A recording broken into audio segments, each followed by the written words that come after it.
কাতলা মাছের অনেক রেসিপি হয়তো আগে আপনারা ট্রাই করেছেন, তবে এই রেসিপিটি একদমই আলাদা। সামান্য কিছু ঘরোয়া উপকরণ দিয়ে আপনারা এই রেসিপিটি খুব সহজেই বাড়িতে বানিয়ে নিতে পারবেন। বানানোও যেমন সহজ আর খেতেও হয় খুবই সুস্বাদু, আর গরমকালের জন্য একদম স্বাস্থ্যসম্মত আর পারফেক্ট। নমস্কার, আমি দেবশ্রী। আমার চ্যানেলের নতুন একটি রেসিপিতে আপনাদের সকলকে স্বাগত। আমার আজকের রেসিপি দই কাতলা।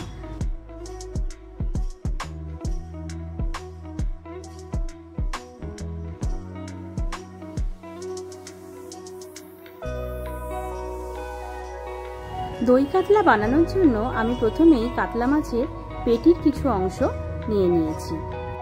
আপনারা মাছের যে কোনো অংশ নিতে পারেন, তবে আমার মনে হয় মাছের পেটির অংশতে এই রান্নাটি অনেক বেশি সুস্বাদু হয়।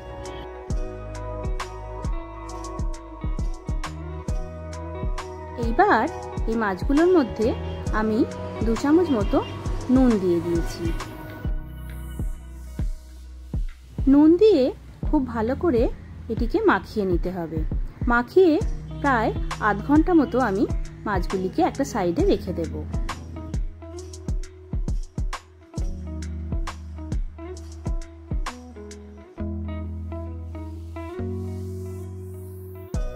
নিয়ে নিয়েছি সামান্য কিছু উপকরণ।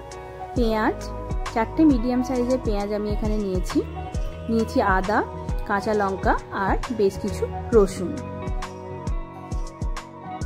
পেঁয়াজ আমি এখানে একটু পাতলা পাতলা করে কেটে নিয়েছি। পেঁয়াজের আমি এখানে বেরেস্তা বানাবো, তাই আমি এখানে খুব পাতলা পাতলা করে কেটে নিয়েছি। পেঁয়াজ পাতলা পাতলা করে কেটে নিলে এর বেরেস্তা খুবই ভালো হয়, খুবই মুচমুচে হয় এবং খেতে খুবই সুস্বাদু হয়।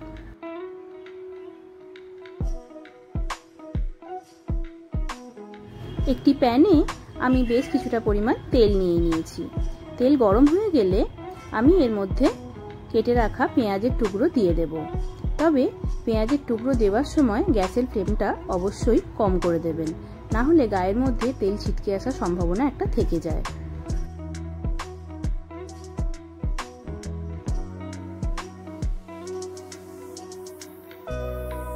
সমস্ত পেঁয়াজ দেওয়া হয়ে গেলে গ্যাসের ফ্লেম হাই করে পেঁয়াজগুলো লাল লাল করে ভেজে নিতে হবে।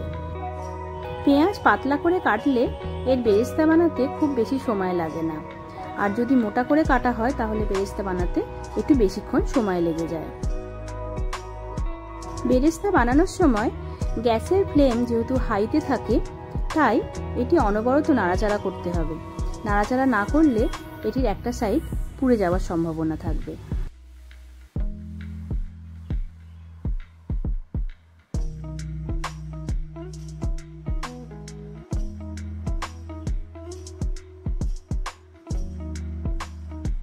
পেঁয়াজের বেরেস্তা আমার এখানে ভাজা হয়ে গেছে। এর থেকে বেশি ভাজলে একদম পুড়ে যাবে, বেশি পুড়ে গেলে এটা তেতো হয়ে যাবার চান্স থাকতে পারে, তাই এটাকে আমি তুলে একটি অন্য পাত্রে রেখে দিচ্ছি। একটি কড়াইতে বেশ কিছুটা পরিমাণ তেল আমি দিয়ে দিয়েছি। তেল একটু গরম হয়ে গেলে আমি এবার গরম তেলের মধ্যে ম্যারিনেট করা মাছগুলো দিয়ে দেব।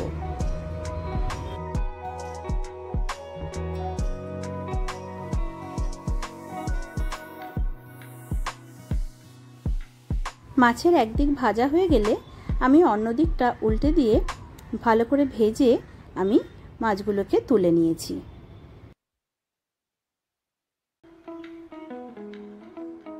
একই কড়াইতে আমি ফোড়নের জন্য দিয়ে দেব বেশ কয়েকটা গোটা গোলমরিচ এবং বেশ কতগুলো চেরা কাঁচা লঙ্কা। কাঁচা লঙ্কা আপনারা আপনাদের স্বাদ মতো দেবেন। যারা ঝাল কম খান তারা কাঁচা লঙ্কার পরিমাণ কম দিতে পারেন।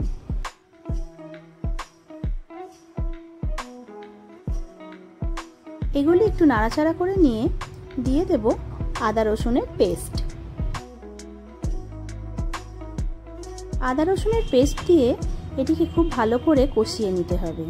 ততক্ষণ কষাতে হবে যতক্ষণ আদা থেকে এর কাঁচা গন্ধটা না চলে যায়।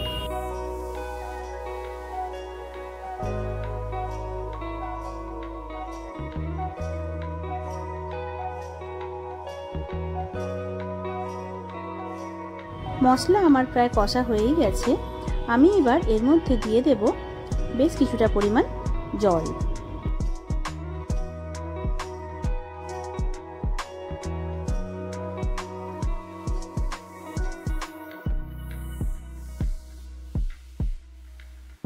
জল দিয়ে একটু নাড়াচাড়া করে নেওয়ার পর দিয়ে দেব এর মধ্যে ভেজে রাখা মাছ।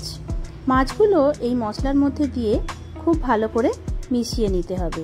মিশিয়ে প্রায় 2 থেকে 3 মিনিট ভালো করে রান্না করে নিতে হবে।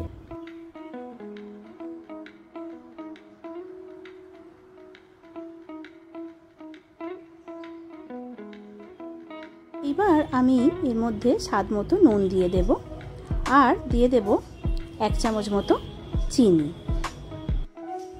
এর সাথে সাথেই আমি দিয়ে দেব ফেটিয়ে রাখা টক দই। আমি এখানে প্রায় 1.5 কাপ মতো টক দইয়ের ব্যবহার করেছি।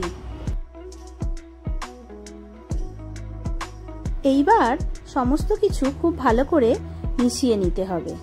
হালকা হাতে মিশিয়ে নিতে হবে, কারণ মাছগুলো যাতে ভেঙে না যায় সেদিকে লক্ষ্য রাখতে হবে।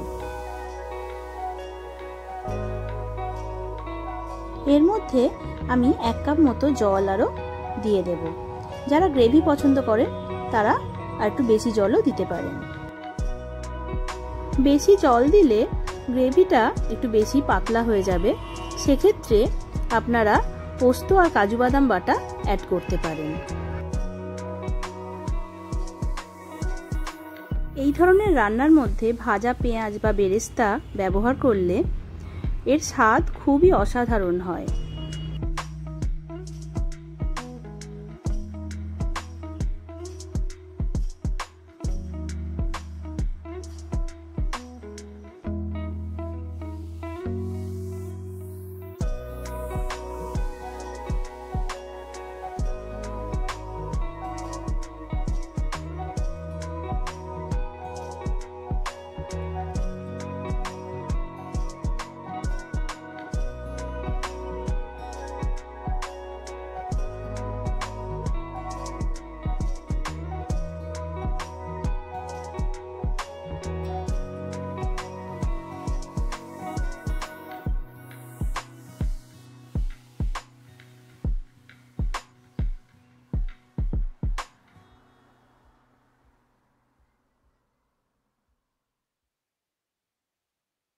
এইবার আমি এটা একটি প্লেটের মধ্যে সার্ভ করে নিলাম। আমার আজকের রেসিপি কেমন লাগলো তা কমেন্ট করে অবশ্যই জানাবেন। ভালো লাগলে লাইক ও শেয়ার করে দেবেন। আর আমার চ্যানেলে নতুন বন্ধু হলে সাবস্ক্রাইব করে পাশে থাকার অনুরোধ রইল। ভালো থাকবেন। দেখা হবে পরের একটি নতুন রেসিপি নিয়ে। ধন্যবাদ।